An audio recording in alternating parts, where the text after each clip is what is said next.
Assalamu alaikum everyone. I am Manahil Limon Jawwali. I am a student of Rehan School, Korangi Campus, and I am 15 years old. Today we have the privilege of hosting our remarkable individual, Mr. Dan Armstrong. He is a three-time one best-selling author, coach, inspirational storyteller, content creator, and a dedicated student. We are truly honored to have you with us, Mr. Dan. We are eager to dive into your life journey. First, welcome, sir. How are you? Thank you for having me. It's my pleasure. So, first of all, sir, please introduce yourself for my viewers. My name is Dan Armstrong. I live in Pennsylvania in the United States of America. It's on the East Coast. It's near Philadelphia. Most people know where Philadelphia is. So that's where I live and that's who I am.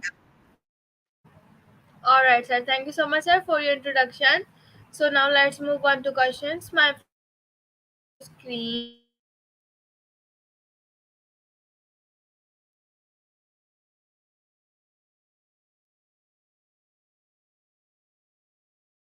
Okay, I can't hear you. You're muted, but I can see the question.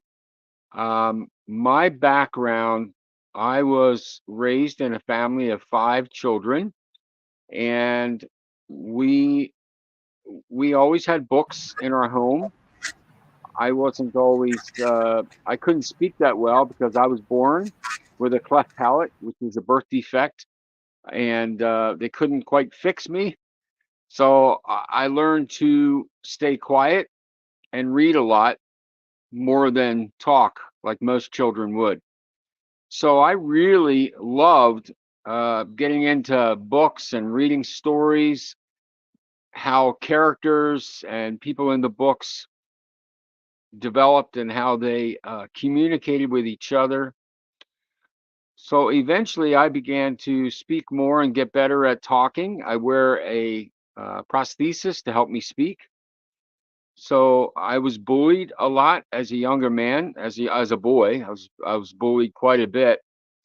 But as I got older, I got more confident in speaking, and I went out for school plays, and I got many roles as an actor. Then I decided, I'd like to write, and I was actually asked by a radio station to write a 1 minute section every day about me, about things I see, about things I think are interesting. And that went on for 6 years. It was called The Wacky Words of Dan Armstrong. It was a 1 minute idea show, anything I could come up with. And after that, I wrote my first book because I started. I was a cable guy. I was in people's homes, and after quite a few years, I wrote my first book, which is this right here. So that's my first book, The Adventures of a Real Life Cable Guy. And how that started was I would come home and or my roommates, or when I got married and my friends, I would start telling stories of how interesting people were because I was in their homes where they let their guard down. So when I wrote this book, it sold really well. In fact, it went all over the nation, and I believe it's in about 10 different countries that it has been bought, purchased, and read. So then I wrote my second book after that, 7 years later, called Smart Dust: The Dawn of Transhumanism, and this is a novel, and it's about nanotechnology being infused in a population without their consent. So that's Smart Dust. And I got some other books here, but maybe you have another question. I can refer to them in a little bit. All right, sir. Thank you so much, sir, for your answer, and thank you so much for showing your Hmm? books. Can you hear me? Yes. All right, sir. Thank you so much for your answer. So my next question is, what inspired you to write your best-selling book? Okay. So You froze up there. Are you still there? Hope you're still there. Oh, there you are. Um, so when I just finished this book, I had put something on Facebook and social media about it, and uh, there's a guy who is very important in America publishing. He's helped many people write stories and books, and he puts them together in one book. And he asked me to write a chapter, and that's this book right here. And there's me right there. Think Big. It became a number one best-selling book, and then it. One of the takeaways was that if you can write something that can move someone's heart and make them feel attached to what you're writing about, you're going to find your audience will grow, and then they'll want more of what you're doing. And that this book went really well. It was, I think, number one in 21 categories, as well as international. And then this one was the next one I was a part of, and there's me right in the middle, right at the bottom. Next Level Your Life. And in this book, I can tell you about it later, about how my parents have greatly made an impact in my life. But this book also goes into an emotional story of how my mother helped other people, helped us, specifically a homeless woman who had no coat, no shoes, and no food. And she helped her out, and it impacted me so much that I've told the same story for many years all over the country and in Japan and online, so that even though my mother is not here anymore, her story, her legacy, and what she did lives on forever and still has an impact on people. That's a great question.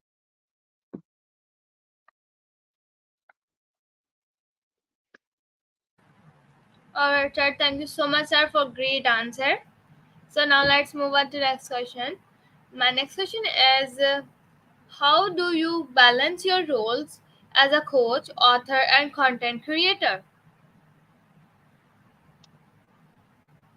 So I think it's important to understand for me that they are all one role, but they are being expressed in three different ways. So an author is someone who sits down and writes a story or an idea, and a content creator, maybe that's someone that shortens up that story. And of course, a coach is someone who helps other people do the same thing you're doing. So I think it's important to understand that you never stop being one without being the other. So, for instance, when I put something on social media on Facebook, it may be a long story in a book, but I'll shorten it to about 3 paragraphs.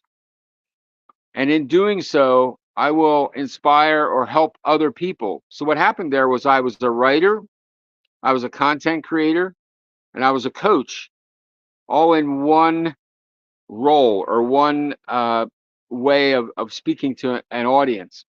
And keep in mind that when you create something out of your mind, you're doing it because it's coming out of your heart and there's passion behind it. And the more passion you have about something that you do, the more you can reach into your audience's heart and change their life, help them build them up, make them a better person.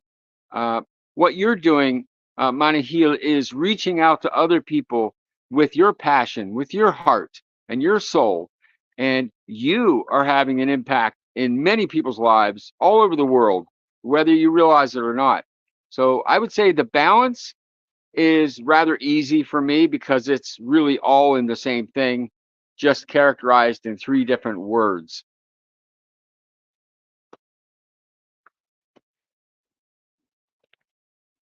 Alright, sir. Great answer. Thank you so much, sir, for your answer.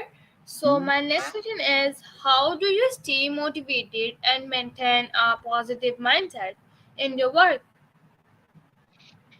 I stay motivated by really sometimes I'm not motivated.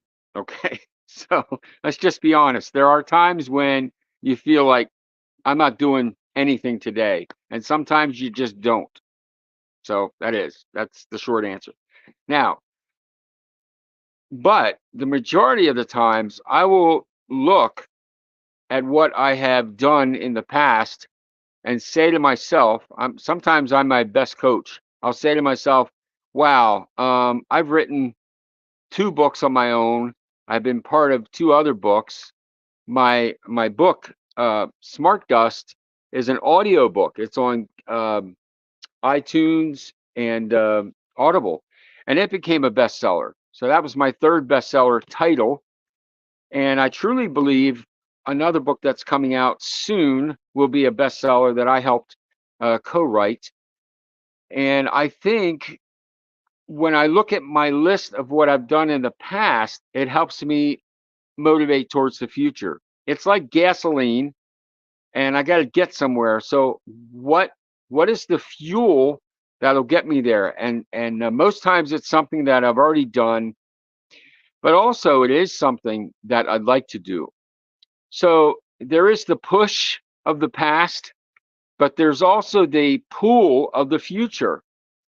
I have goals and visions of things I want to do, so I write them down and then I speak them and then I put them in my heart so that when I start moving in the direction of my future, it becomes the present. So the push of the past is my journal and the things I've already done. The pull of the future are my written goals, and both of them come together to create the present that I'd like to live in. There you go. All right, sir, that's awesome. Thank you so much, sir, Yep. for your answer. So, could you share one of your most inspiring or memorable stories from the adventure of real life Gable Guy? Wow. So one of them, I think, I went to this house and it was horrible, dirty outside. The weeds were up to like my waist, and the windows were all dark. And as I went to knock on the door, I could tell that whoever was inside didn't know how to clean their house. So I opened the door and I knocked again on the inside door. And finally, the door creaked open. And I was like, and I looked in the door, and there was a man who was very like, he was just like really skinny and lost a lot of weight, and his hair was all straggly. And he let me in his house, and I was really repulsed. I was very put off by what I saw. And he took me through his house where he wanted his TV hooked up to the cable. And quite honestly, I was starting to get angry because he had plates of food laying around the house. And he took me into the bedroom, and his bed was just a mess. There was newspapers and old moldy food on the floor. And I went outside, I did the work. I came inside, I finished everything up, and he was asleep on his chair looking at a TV, which I had turned on. And I said, sir, wake up, wake up. He woke up, and I said, your TV's on. And I was mad at him because I had to be in this smelly house. And he said, that TV looks bad. And I picked up an old piece of t-shirt or something and wiped off his TV screen to show that it was on. And he said, oh, yeah, that looks good. And then I handed him my clipboard to sign the work order.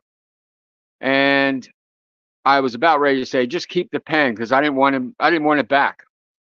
And he looked up at me and he said, I'm really sorry about the house. My sister bought the cable for me so that I would have something to do. You see, I'm dying. I got very sick in the Vietnam War, and it's catching up to me. And my heart broke because I realized that I was judging this man on outward appearances. I did not know his heart. I did not know his struggles. I did not know his tragedies. I did not know his pain. And in that moment, I realized that I was the bad person because I wanted him to be clean and healthy, and he couldn't help where he was. So I said, "May I pray for you?" And he said, "Yes, that would be fine." So I did. And a few weeks later, this woman came into the cable office and she had cable equipment and she gave the address where I had put these. And I said, wait. I was just at this house. And she says, "Oh, that's my brother. You're the man. You're the man who came in and was so kind to my brother. And you were the last person that he ever spoke with in person." I realized that all of us have a tendency to judge people on the outside when we should be very careful and love people no matter what until we know exactly where they've come from, what they've done. But first, let's not judge. That's one of the stories in the Cable Guy book. So that's a long one, but I appreciate you letting me tell it.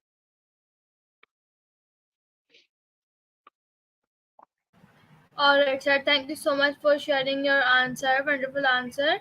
So, my Mhm. next question is, can you tell us about upcoming projects or books you are working on? Yeah, I was encouraged. I was challenged by a woman named Laura Patillo. She is a USA best-selling author and best-selling Amazon author to focus on a certain amount every day to write. So in June, this summer, June 2nd, I sat down at 8 o'clock at night and I wrote until 11 p.m. that night. And I said, you know what, that wasn't that bad. So I kept writing every night. I spent 3 hours, either from 8 to 11 p.m. or 9 till midnight. And at the end of 25 days, I had a 40,000 word book. It's called The Chronicles of Elwick. And that book will be out hopefully before Christmas. And it's about a boy in medieval times who finds a map to the fabled Temple of Wisdom and Truth. And along the way, he meets several characters, a giant and a hermit, and then he meets a homeless man who turns out to be the caretaker or the sage of the Temple of Wisdom and Truth. So Elwick is brought into the temple and taught many things. He's there many years. And then finally, he comes back home to his village to teach what he has learned at the Temple of Wisdom and Truth. And that book should be out by Christmas. I'm hoping sooner. And then, as I mentioned earlier, the Los Angeles Tribune had asked me to write a chapter, and I think that book I think will be a bestseller for sure. It's got some great authors. It was put together by Mo Rock, the CEO of the Los Angeles Tribune, and he asked me to write a commentary chapter. So that's coming up. And then I am working on a sequel to Smart Dust. It'll be called Smart Waves. I got about halfway done with it, and I had to set it aside to finish, actually, to work on these and also to write the Chronicles of Elwick. So there's a couple things coming up. There'll always be something coming up because I expect it to happen. I believe there's always something that's coming tomorrow because there's always something better for us to do. And these things keep happening, I think, because I'm expecting something to happen. So that's my answer. All right, sir. Thank you so much, sir, for your answer. So, what do you believe is the most important quality for someone to succeed in both writing and coaching? I think the most important thing to do with writing and coaching is to, number one, discipline. You have to, like I said, I set aside time every night and I've kept up that practice. It might be an hour, it might be two, but sometimes it's three.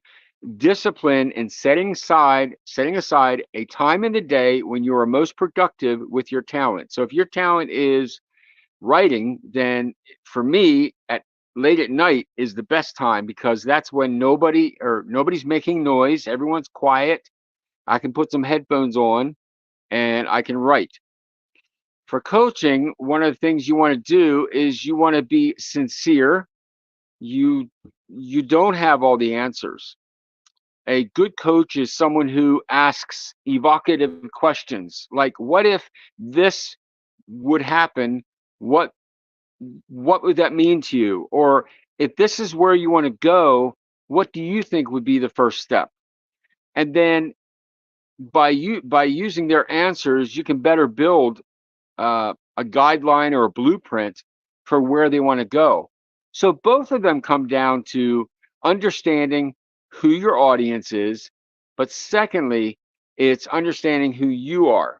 What's in your heart that you can offer other people? See, Manahil, you have some gifts that no one else on the planet will have, and people are looking to you to give them answers and give them or to receive your content. And even though you may be similar to somebody else, there's a different audience for you than anyone else.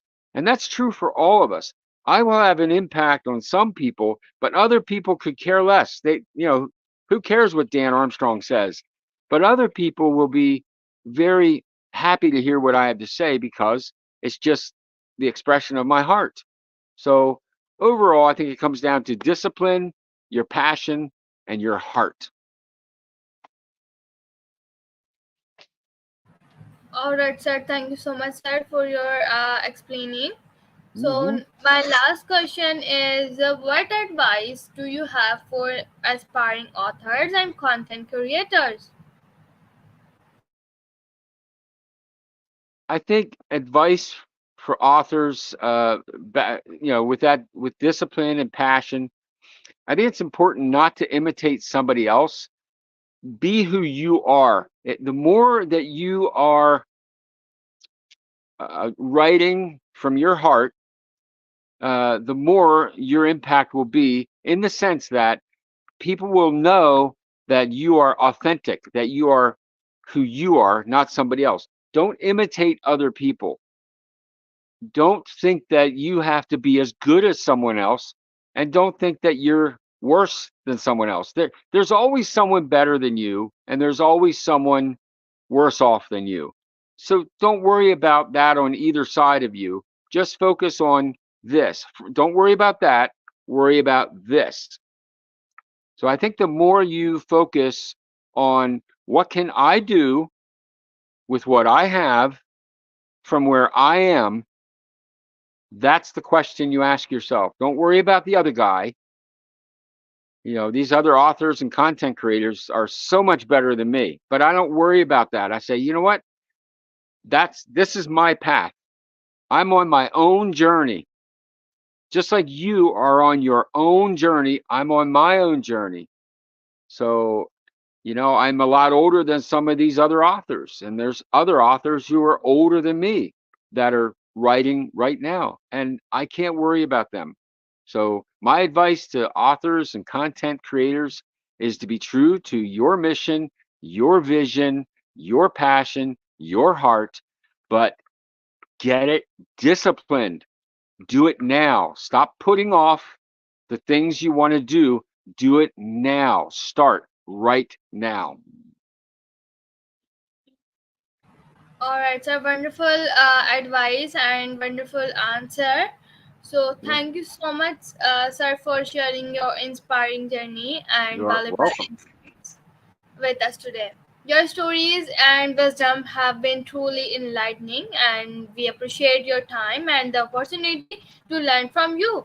So, I would also like to express our gratitude to our viewers and listeners for joining us today. Your support means the world to us. So, as we conclude this interview, remember that dance journey is a testament to the power of resilience, storytelling, and personal growth. We hope you found this interview as inspiring and as we did. Stay tuned for more engaging conversation in the future, and thank you so much, sir. We wish you continued success in all your future endeavors. Thank you so much. So, You're lastly, sir, do you have any advice for me and for my school students? I love what you're doing. I think you're probably one of the best that I've done so far. I think that uh, well, your English is very good. It's very good, and I think that's probably because you practice maybe more than other people do. So my advice to you is just keep going. And one other thing, every so often, put out there on social media how many interviews you have done, and that helps people your branding. You know, your who you are. Oh, Manahil is the girl to go to because she's done 500 compared to this person who's done 50. Does that make sense? So Yeah. it's okay to talk about yourself. Just don't let it get to your head like you're really great. Just that, hey, here's what I've done, and this is my goal. So let me ask you this: what number am I in your interviews? 130 in English and 315, I think so, in all interviews. Wow, that's When I quite amazing. upload interview, so I write the series of my interview. Wonderful. You oh, did you ask me a question? It was got noisy over here. I'm in a park. Did Ask you ask another question? No, no, I just Okay. conclude this interview. Oh, I really had a good time. And are you putting this on Facebook right away? Now I public on Facebook and tag you on Facebook. Okay, I will probably share this one because I think you really did a good job. I really liked it. Oh, and I put on Facebook if anybody wants to do an interview, make a comment. So I will do that again when I put your interview on. I'll put on it Mhm. if anybody wants to be interviewed, contact you. Is that all right? Yeah. All right, good. All right, sir. Well, Thank you so much. I wish you the best of luck. Thank you. Bye. Have a wonderful All day right. ahead.